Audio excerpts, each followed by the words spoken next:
تمام ناظرین کو دل کی گہرائیوں سے خوش آمدید اور خلوص بھرا سلام۔ ناظرین گرامی، آج کا ہمارا موضوع 99 قتل کرنے والا جنت میں کیسے گیا۔ آئیے ویڈیو کی جانب بڑھتے ہیں۔ توبہ کرنے والا شخص اللہ تعالیٰ کو بے حد پسند ہے اور تائب شخص کو دیکھ کر اللہ تعالیٰ خوش ہوتا ہے۔ ایسے شخص کی سابقہ برائیاں بھی نیکیوں میں تبدیل کر دی جاتی ہیں۔ توبہ کرنے والوں میں سے خوش بخت شخص کا تذکرہ کیا جا رہا ہے جس نے 3 یا 4 15 20 آدمیوں کو قتل نہیں کیا تھا، بلکہ یہ شخص 100 انسانوں کا قاتل تھا۔ اللہ رب العزت نے اس کے دل میں اپنا ڈر ڈال دیا اور یہ شخص توبہ کے لیے تیار ہو گیا۔ توبہ کی تلاش میں یہ شخص گھر سے نکلا تو اس پر موت وارد ہو گئی، تو اس سعادت مند کے لیے فرشتے اتر آئے۔ اس خوش نصیب کا تذکرہ صحیح میں موجود ہے۔ سیدنا ابو سعید خدری رضی اللہ تعالی عنہ بیان کرتے ہیں کہ نبی کریم صلی اللہ علیہ وآلہ وسلم نے ارشاد فرمایا، تم سے پہلے زمانے میں ایک آدمی تھا جس نے 99 قتل کیے تھے۔ اس نے روئے زمین کے سب سے بڑے عالم کے دربار میں دریافت کیا تو اسے ایک راہب کا پتہ بتایا گیا۔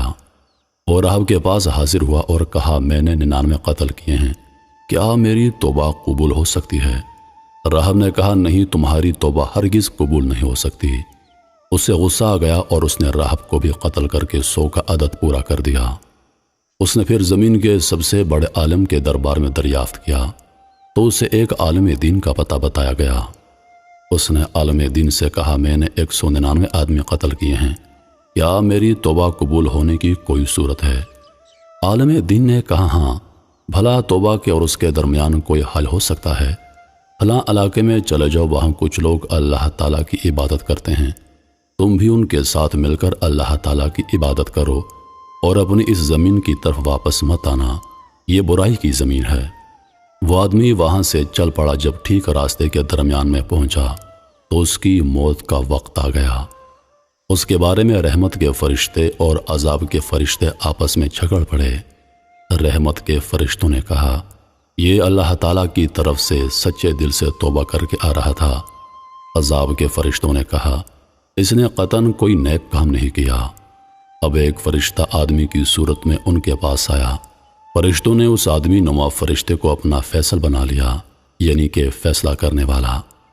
فرشتے نے کہا، دونوں مقامات کے درمیان فاصلہ ناپ لو اور جس مقام سے وہ قریب ہے اس میں اس کا شمار کر لو، یعنی جہاں سے وہ چلا تھا اور جہاں وہ توبہ کرنے کے لیے جا رہا تھا۔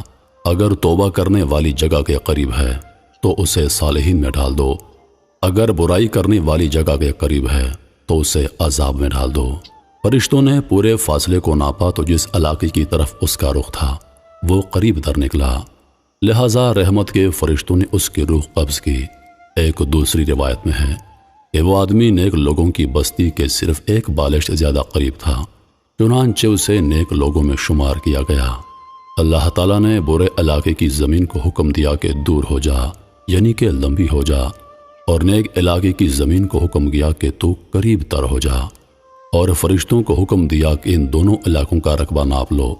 چنانچہ یہ شخص اس نیک علاقے کی طرف ایک بالشت قریب پایا گیا تو اس کی بخشش ہو گئی۔ محترم ناظرین، کون ہے جو بندے اور توبہ کے درمیان حائل ہو سکتا ہے؟ اللہ تعالی ہمیں توبہ کا سچا طلبگار بنائے تاکہ فرشتوں کی معاونت حاصل ہو سکے اور ان کے نزول کی سعادت کو ہم پا سکیں۔